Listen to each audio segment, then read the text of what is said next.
Hello friend, back to Bhavani life style. Happy Dasara. இன்றைக்கி Dasara first நாள். இன்றைக்கி வந்து எல்லோ டே. இன்றைக்கி யார் உடம்புல பார்த்தாலுமே இன்றைக்கி அம்மனுக்கு எல்லோ கலர் சாரீ தான் கட்டுவாங்க. எல்லாருமே எல்லோ ட்ரெஸ் தான் போடுவாங்க. இன்றைக்கி 9 நாளும் 9 கலர் இருக்கும். அம்மனுக்கு எந்த கலரில் சாரீ கட்டணும் அந்த கலர் எல்லா பெண்களுமே டார்க் லைட்டில் கலர் ட்ரெஸ் போடுவாங்க. நான் ஓடி இந்த ஸ்டேஷனுக்கு வந்து நல்லா மூச்சு வாங்குது. நான் சொன்னது நம்மளெல்லாம் பாருங்கள், மஞ்சள் கலர். இந்த பொண்ணு மஞ்சள் ட்ரெஸ்ஸு, இங்கே ஒரு மஞ்சள், இங்கே 2 மஞ்சள், இங்கே ஒரு மஞ்சள். இது ஒரே மஞ்சள் மங்களகரமாக தான் இருக்கும். மோஸ்ட்லி மஞ்சள் தான். உங்கள் ஊரில் இந்த மாதிரி கலர் ஃபாலோ பண்ணுவீங்களா சொல்லுங்கள்.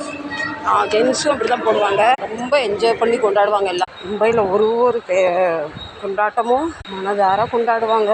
இன்னைக்கு எங்கே பார்த்தாலும் மங்களகரம் மஞ்சளாகவே இருக்கும். இன்னைக்கு மஞ்சள், நாளைக்கு எந்த கலர் எனக்கு தெரியலையே. இன்னைக்கு எங்கே பார்த்தாலும் மஞ்சள் தான். இன்னைக்கு நீங்கள் எந்த கலர் சாரீ கட்டிருக்கீங்க மறக்காமல் சொல்லுங்கள். மஞ்சள் முடிஞ்சு போச்சு. நாளைக்கு எந்த கலர்னு கண்டிப்பாக நான்